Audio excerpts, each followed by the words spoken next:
Oke teman-teman, hari ini kita akan belajar mengenai teks berita.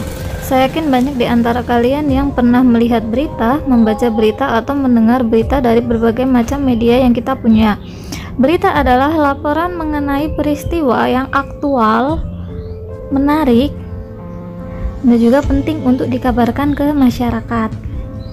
Saat ini dengan media yang kita punya, kita dengan mudah bisa mengakses segala informasi terkait apapun yang kita butuhkan. Namun banyak sekali informasi saat ini yang tidak jelas asal usulnya atau sumbernya, atau kita sering sebut dengan berita hoax. Jangan sampai kita ikut menyebarkan berita hoax, maka penting sekali kita harus tahu sumber atau asal usul berita yang kita sebarkan. Lanjut, syarat dari sebuah berita adalah yang pertama harus faktual, harus sesuai dengan fakta. Kemudian harus aktual atau terkini, menarik, berimbang, dan juga sistematis.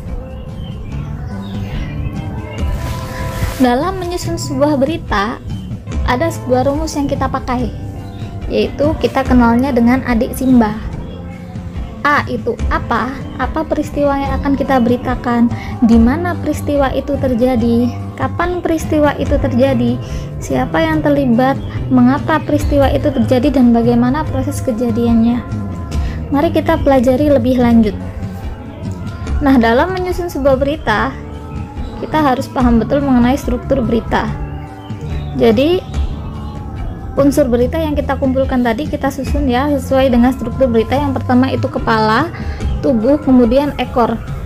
Ketiganya ini disusun dengan konsep piramida terbalik, karena semakin ke bawah semakin tidak penting atau berisi pengembangan informasi saja.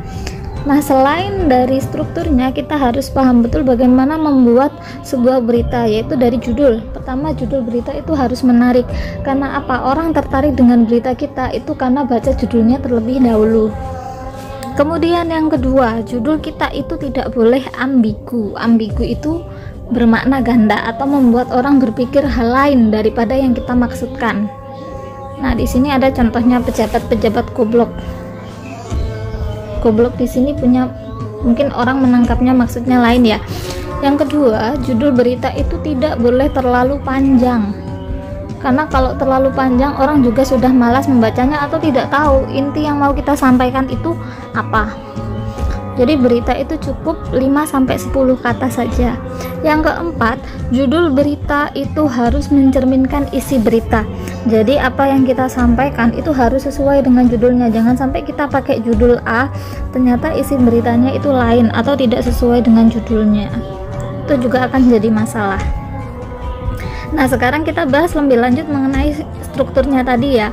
Yang pertama, lead atau kepala. Lead atau kepala ini adalah unsur berita yang paling penting. Biasanya di bagian ini yang disampaikan itu apa, kapan, dan di mana. Kemudian dilanjutkan ke bodinya. Itu body itu bagaimana itu bisa terjadi atau mengapa itu bisa terjadi. Di bagian akhir itu terdapat simpulan beritanya.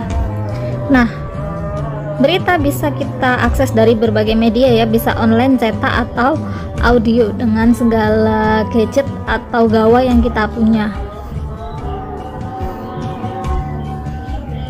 Nah, hari ini saya perkenalkan sedikit saja mengenai kaidah bahasa.